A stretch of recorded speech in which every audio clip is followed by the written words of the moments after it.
দেশে ফিরে এলেন রাজকীয় সম্ভারে, যেন বহুদিন জমে থাকা মেঘগুলো হঠাৎ সরে গেল। এরপর এলো সেই দুঃসংবাদ, খালেদা জিয়ার মৃত্যু। শোক কাটিয়ে ধীরে ধীরে রাজনীতি স্বাভাবিকের পথে হাঁটছে।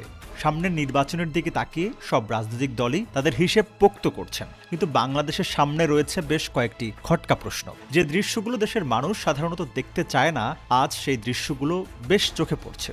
তারেক রহমান এখনো নির্বাচিত নন, তবুও তিনি যেন অঘোষিত প্রধানমন্ত্রী। কেন এই পরিস্থিতি? মানুষের বিপুল সমর্থনের কারণে, নাকি গণতন্ত্রের প্রক্রিয়া সঠিকভাবে বুঝতে না পারার অভাবে? যেভাবেই হোক, সবাই যেন ধরে নিচ্ছে তারেক রহমানই প্রধানমন্ত্রী।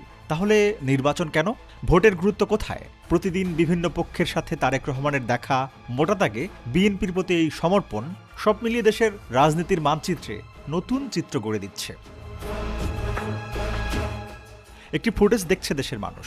দেশের ব্যবসায়ী মহল তারেক রহমানের অফিসে উপস্থিত। বড় পরিচিত এই দৃশ্য। যুক্তি দেয়া যায়, বিভিন্ন পক্ষের সাথে দেখা করা উচিত, তবে নৈতিক দিক থেকে প্রশ্ন থেকে যায়। নির্বাচন এবং নির্বাচনের নিয়মকানুনের মাধ্যমে ভোটের গুরুত্ব প্রতিষ্ঠা করা হয়, কিন্তু যখন নির্বাচনের আগে এমন সমর্পণ ঘটে, তখন ভোট এবং মানুষের রায়ের গুরুত্ব যেন ছোট হয়ে আসে। এবার বিএনপি ঘোষণা দিয়েছে তারেক রহমান 10 জেলা সফরে যাবেন।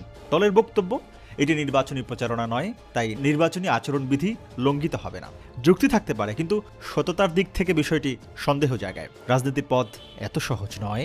দায়িত্ব থাকা মানে কেবল কিছু করা নয়, বরং সবকিছু হিসেব নিকেশ সহ করা। ভালো কিছু প্রতিষ্ঠা করতে হলে আরও বেশি সতর্ক, আরও নৈতিকতার প্রয়োজন। রাজনীতি এবং নির্বাচনী আচরণবিধি মান্যতা শুধু আইনগতর বিষয় নয়, এটি জনগণের আস্থা, গণতন্ত্রের ভিত্তিকে শক্তিশালী রাখে। বিভিন্ন পক্ষের সঙ্গে পূর্বের মতো সম্পর্ক রক্ষাও প্রমাণ করে রাজনৈতিক দায়িত্ববোধ ও সততা।